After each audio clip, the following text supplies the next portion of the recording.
그 등장인물들은 약간 차이가 있기는 하지만 부활의 첫 목격자가 한결같이 여인들이라는 점입니다. 이 점에서 어떤 복음서도 차이가 없습니다. 이 여인들은 모두 예수님께서 갈릴리에 계실 때에 따라다니며 섬기던, 지극정성으로 섬기던 그런 여인들이었습니다. 그러나 성서에는 그 어디에도 이 여인들이 12명의 제자들 가운데 포함되어 있다고 기록되어 있지 않습니다. 이 사실은 이 여인들을 향한 성서 기록 당시의 그 시선을 보여주고 있습니다. 예수님에게는 성적 차별이 전혀 없었습니다. 여자라고 해서 말씀을 배우고 전하는 그 역할에서 예수님은 결코 배제하지 않았습니다. 예수님을 섬기고 따르던 여인들은 분명히 사도들과 12명의 그 사도들과 다르지 않은 역할을 실제 감당하고 있었습니다. 그런데 이들이 사도들의 반열에서 제외된 것은 후대 교회의 시선을 반영한 것일 뿐입니다. 그런데도 그 여인들이 부활의 첫 목격자라고 하는 점은 분명하게 성서들이 아주 다행스럽게 전하고 있습니다. 이것은 이 여인들이야말로 예수님을 가장 사랑한 사람들이었다는 것을 말할 뿐 아니라 나아가서는 사람들의 주목을 받지 못하는 소외된 이들이야말로 부활의 진실을 가장 먼저 깨우친다는 그 진실을 말해주고 있습니다. 남들의 주목을 끄는 사람들은 부활의 의미를 잘 실감하지 못합니다. 실제로 예수님 당시에도 최고 지도자였던 사두개파 사람들은 아예 부활 신앙 자체를 부정했습니다. 그런 신앙이 없었습니다. 그 다음에 사람들에게 많은 영향력을 끼치고 있었던 바리새인들은 부활에 대한 믿음을 갖고 있었지만 예수께서 부활했다는 진실은 믿지 않았습니다. 예수님의 제자들은 어땠을까요? 누누이 예수님께서 내가 죽었다가 다시 살아날 것이라고 얘기했고 그것을 들어 알고 있음에도 불구하고 정작 예수님의 부활 사건을 처음에는 믿으려고 하지 않았습니다. 반면에 여인들은 의심의 여지 없이 부활을 받아들입니다.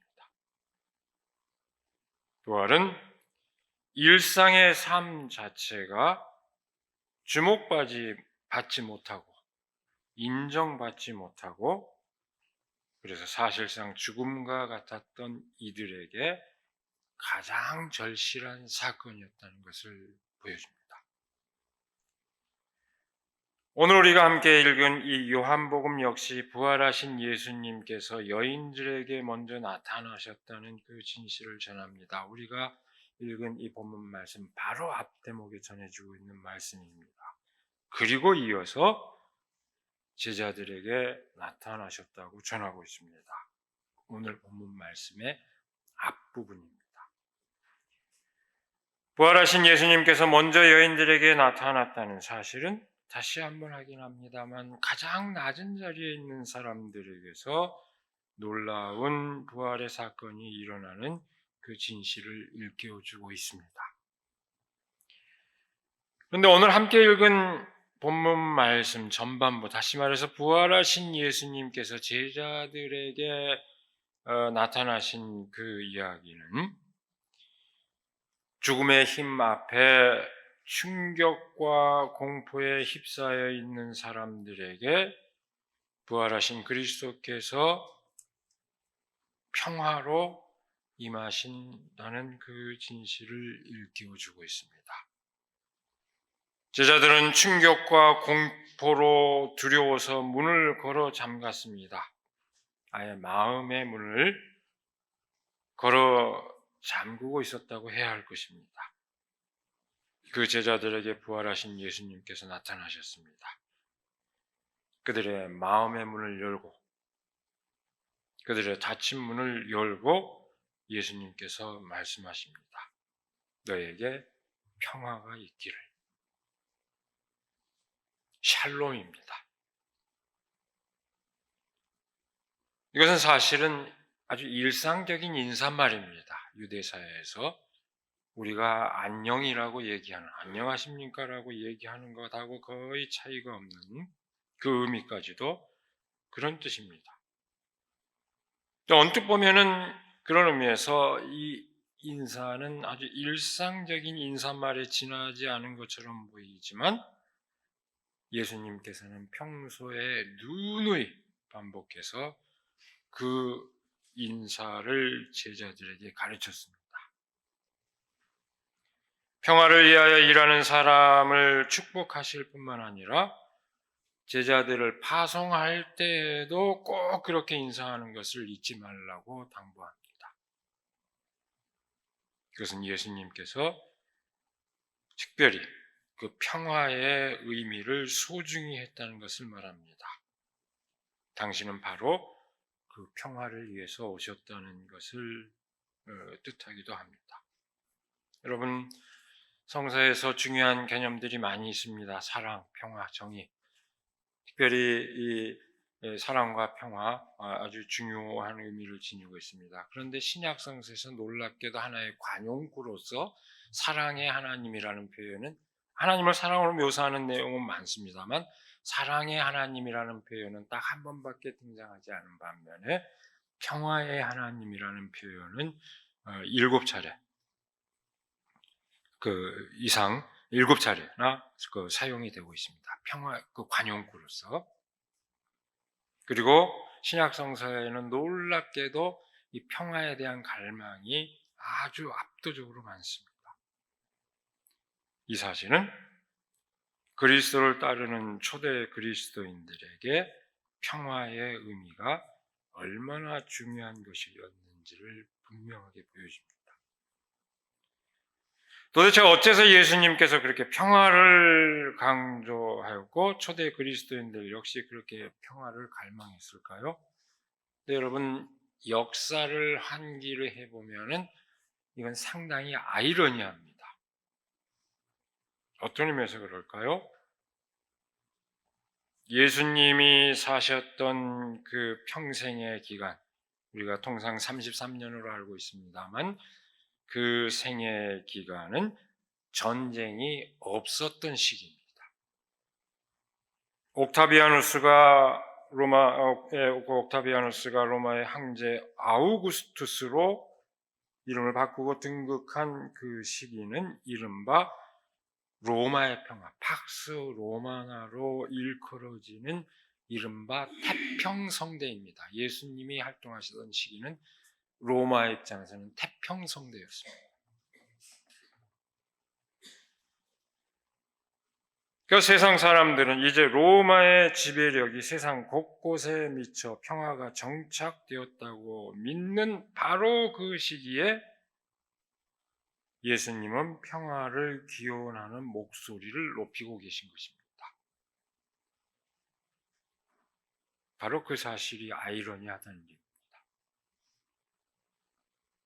평화의 시기에 왜 평화를 외치고 다니셨을까요? 그것은 로마의 평화와 그리스도의 평화가 전혀 다르다는 것을 말합니다. 많은 사람들은 로마 제국 영토 곳곳에 평화가 깃들어 있다고 믿고 있는데 예수님은 평화가 없다고 선언하신 것입니다. 잘 나가는 사람들만 누리는 평화가 아니라고 하는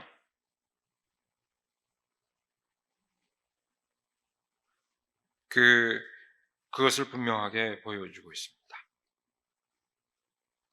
그것이 아니라 일마다 꼬이는 사람들, 그래서 삶 자체가 고통인 사람들에게 진정한 평화를 주시겠다는 그런 선언입니다. 충격과 공포로 내리치는 그 힘 앞에서 목소리를 죽이고 있을 뿐 그 삶은 엉망진창이 되어버린 사람들에게 평화를 주시겠다는 그런 선언입니다. 여러분, 평화의 의미가 뭡니까? 통상적으로 전쟁이 없는 것을 평화라고 이해합니다만 유명한 평화학자 요한 갈등은 아주 분명한 평화의 지평을 얘기했습니다. 그것은 소극적인 의미의 평화일 뿐이지 진정한 평화는 삶에서 정의가 이루어지는 일상의 평화가 적극적인 의미의 평화다. 그것을 예수님께서는 분명하게 일깨워 주신 겁니다. 전쟁이 없이 모두가 평성대라고 생각하는 그 삶의 현실이 오히려 사회적 약자들에게는 더욱더 숨막히고 전쟁과 같은 일상을 살고 있는 그런 현실이라는 것을 예수님은 일깨워 주신 것입니다. 부활의 사건은 그렇게 숨죽이고 자기 목소리를 낼 수 없었던 사람들에게 내린 평화입니다. 극한의 고통 속에서 두려워하는 사람들에게 내린 평화입니다. 부활하신 예수님께서는 제자들에게 다시금 그 평화의 소망을 오늘 말씀에서 다시 일깨우고 계십니다. 부활하신 예수님께서는 평화를 기원할 뿐 아니라 그 평화를 이루는 길을 또한 제자들에게 일러주십니다. 성령을 받아라. 너희가 누구의 죄든지 사해주면 사해질 것이요 사해주지 않으면 그대로 남아있을 것이다. 하나 되게 하는 하나님의 능력, 화해시키는 하나님의 능력, 그것이 성령입니다. 그 성령을 받음으로 서로가 서로에게 쌓여있던 그 장벽을 허물라는 말씀입니다. 여러분, 예수님께서 말씀하시는 그 죄의 의미는 아주 구체적입니다. 추상적인 의미의 어떤 도덕적인 죄라기보다는 사람들을 죄인의 상황으로 내모으는 현실을 말합니다. 누가 그렇게 죄인으로 내몰렸습니까? 가난한 사람들, 그리고 각종 질병에 걸린 사람들, 이른바 사회적 약자들입니다. 그들은 다 죄인의 오명을 썼습니다. 마음이 악해서 죄인이 된 사람들이 아니라 힘이 없어서 정죄받고 죄인이라고 낙인 찍힌 사람들입니다. 멸시받는 사람들입니다. 죄를 사하라. 그 말은 그들을 가로막는 장애를 거두어 주라는 이야기입니다. 그 장애를 딛고 일어서게 하라는 그런 뜻입니다.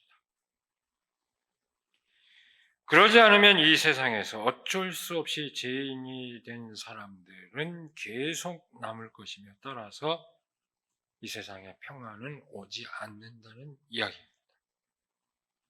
부활하신 예수님께서는 그 죄의 장벽을 없애라고 말씀하십니다.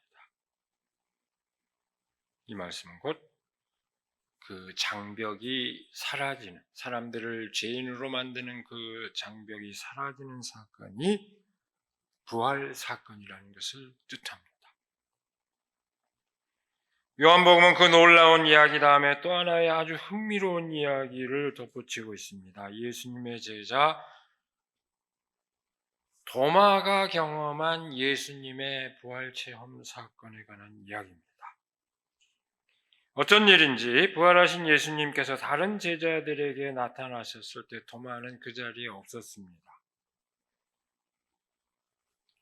다른 제자들이 도마에게 주님을 만났다는 사실을 말했을 때 도마는 내가 보지 않고 만져보지 않고는 믿을 수 없다는 그런 태도를 보였습니다. 그런데 여드레째, 그러니까 부활 후 일주일이 지난 우리 절기상으로 딱 그 오늘과 같은 그런 시점입니다. 지난 후 예수님께서 도마에게도 나타나십니다. 역시 문이 잠겨 있는데 예수님께서 오셔서 지난번에 제자들에게 나타났던 것과 똑같이 평화의 인사를 전합니다. 그 다음 도마에게 자신을 만져보라고 하십니다. 실제로 도마가 만져봤는지 어땠는지 하는 기록은 없습니다. 그러나 예수님을 보고서 도마는 고백합니다. 나의 주님, 나의 하나님. 도마는 예수님에 대해서 아주 최고의 극적인 고백을 하는 제자로 등장합니다. 예수님께서 말씀하십니다. 너는 나를 보았으므로 믿느냐? 나를 보지 않고도 믿는 사람은 복이 있다. 오늘 읽은 말씀의 마지막 구절입니다. 흔히 이 이야기가 어떻게 받아들여지고 있습니까? 이 이야기는 의심 많은 제자 도마를 깎아내리려는 이야기로 해석되고 있고 자주 그렇게 인용됩니다. 그러나 과연 그럴까요? 그런 이해는 의심하고 따지는 것을 용납하지 않는 교회가 만들어낸 하나의 곡해일 뿐입니다. 교회에서 믿으라고 하는데 자꾸 질문을 던지고 따지는 것을 용납하지 않은 그 교회가 만든 곡해일 뿐입니다. 여기서 도마는 부활하신 예수님에 대해서 최고의 고백을 하는 제자로 등장하고 있는 점을 주목해야 됩니다. 다른 복음서에서 이와 유사한 고백을 한 사람이 누굽니까? 베드로죠. 바로 그 주는 그리스도시요 살아계신 하나님의 아들이라고 하는 그 고백, 가장 최고의 고백을 하고 있는 것을 이 요한복음에서는 도마가 지금 그 역할을 하고 있습니다. 거기에 상응하는 고백을 하는 제자로서 몫을 맡고 있습니다. 요한복음에서 도마는 믿음이 부족한 제자로 등장하지 않습니다. 그보다는 조금 더디지만 충직한 그런 모습으로 그려지고 있습니다.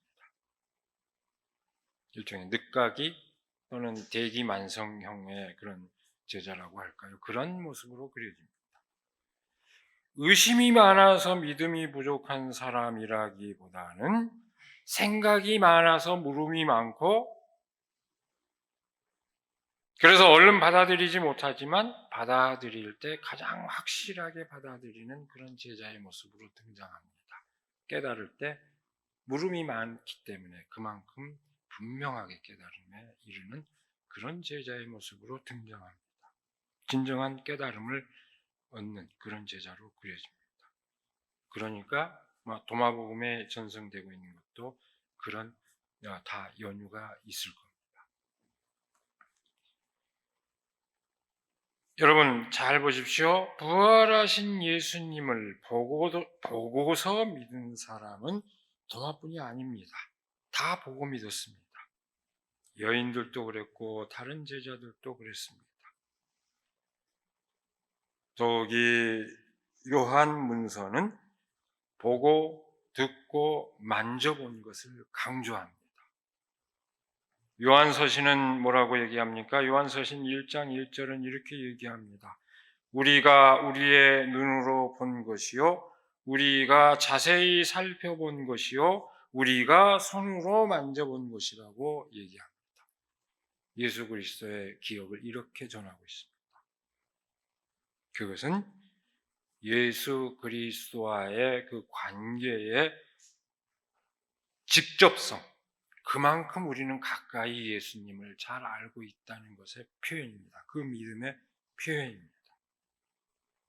요한복음은 예수 그리스도의 증언자들이 그렇게 보고 만져본 것처럼 생생하게 예수 그리스도의 삶을 공유한 것을 큰 복으로 알고 있습니다. 그렇다면 우리가 그렇게 이해할 수 있다면 너는 나를 보았기 때문에 믿느냐? 나를 보지 않고도 믿는 사람은 복이 있다. 그렇다면 이 말의 뜻은 뭘까요? 무슨 뜻일까요? 이것은 질책이 아닙니다. 아주 줄여 얘기하자면 나를 보고 믿는 사람은 복이 있다. 그러나 보지 않고도 믿는 사람은 더 복이 있다. 그런 의미입니다. 그런 뜻입니다. 왜 이런 말씀이 필요했을까요? 이것은 요한복음이 기록된 그 상황을 반영하고 있습니다. 요한복음을 아무리 빨리 잡아도 기록 연대가 80년이요. 대략 한 100년쯤에 기록된 것으로 알려져 있습니다. 그러면 상상해 보십시오. 이즈음이면 실제로 예수님과 함께 삶을 살았던 세대는 다 사라지고 없는 상황입니다.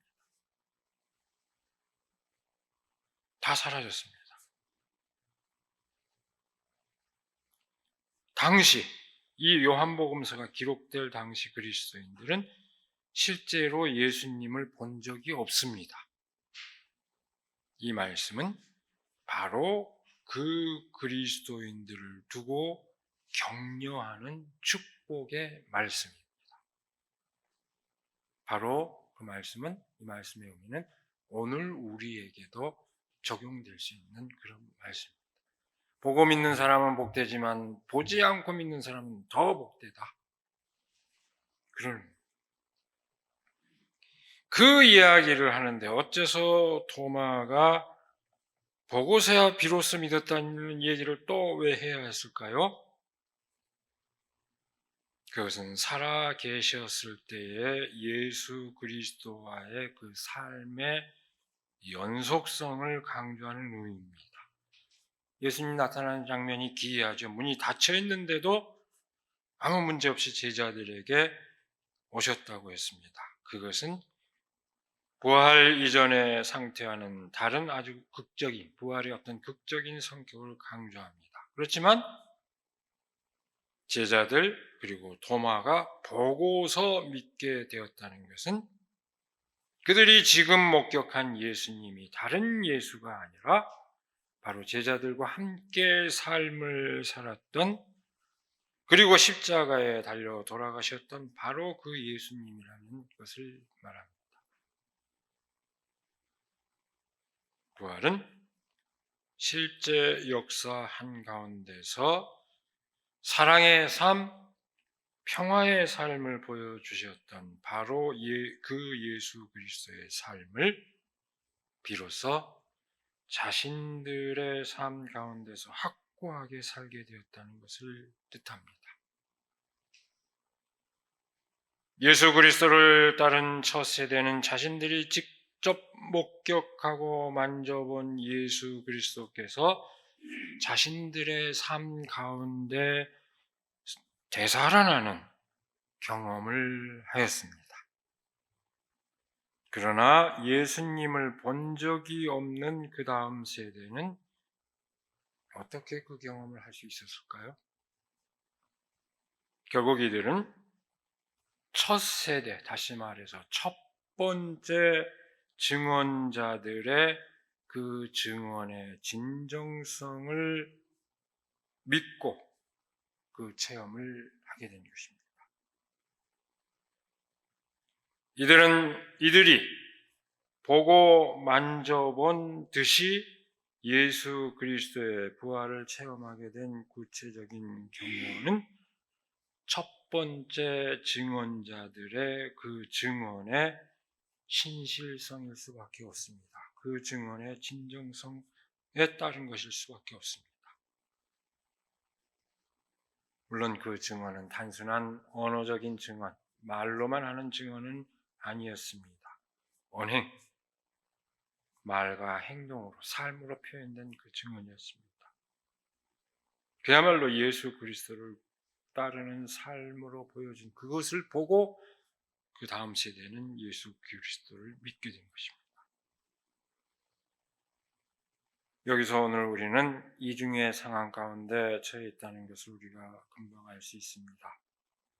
첫 번째는 보지 않고도 믿는 복을 누리고 있는 그런 상황입니다. 그러나 동시에 두 번째로 우리는 다른 사람들에게는 우리가 믿는 바를 삶으로 증거해야 하는 그런 증언자의 상황에 처해 있다는 것입니다. 여러분, 우리의 삶의 현실을 잘 돌아보시기 바랍니다. 우리는 사실 보지 않고도 믿을 수 있는 여러 가지 그 신뢰의 근거를 갖고 있습니다. 다 체험해봐야만 내가 아는 게 아닙니다. 만약에 그 근거를 잃어버린다면, 그 믿음을 잃어버린다면 우리의 삶 자체가 불가능합니다. 내가 보지 않았어도 그 누군가는 그 어떤 구석에서 마땅히 해야 할 몫을 하고 있다.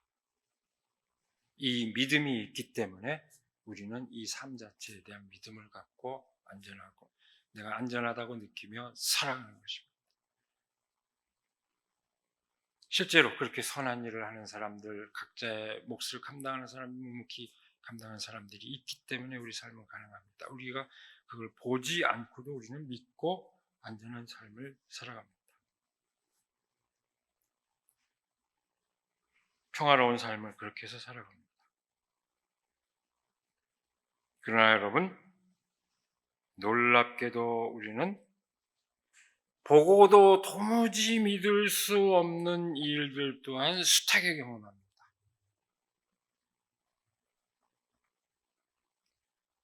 보니까 더 믿을 수 없는 일들 천지 아닙니까? 보여주니까 더 믿을 수 없는 일들 천지 아닙니까?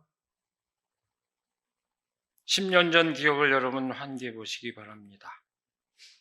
우리는 텔레비로 생중계되는 그 화면을 통해서 세월호가 서서히 잠기고 있는 장면을 목격했습니다. 그런데도 아무도 구출을 해내지 못하는 그 이해할 수 없는 장면을 우리는 지켜봤습니다.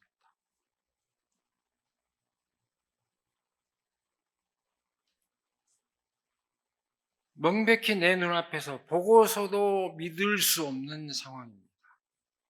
어떻게 그런 일이 일어날 수 있을까? 보니까 믿을 수 없는 현실. 보니까 오히려 보면서도 믿을 수 없는 우리 사회의 현실을 가장 극적으로 보여준 하나의 예입니다. 그 어처구니 없는 일들은 지난 10년이 지나는 동안 숱한 형태로 반복이 됐습니다. 제가 이 시간에 일일이 하나하나 우리의 심사를 복잡하게 하는 그 일들을 하나하나 환기하지 않아도 우리의 뇌리를 다 스치고 있습니다.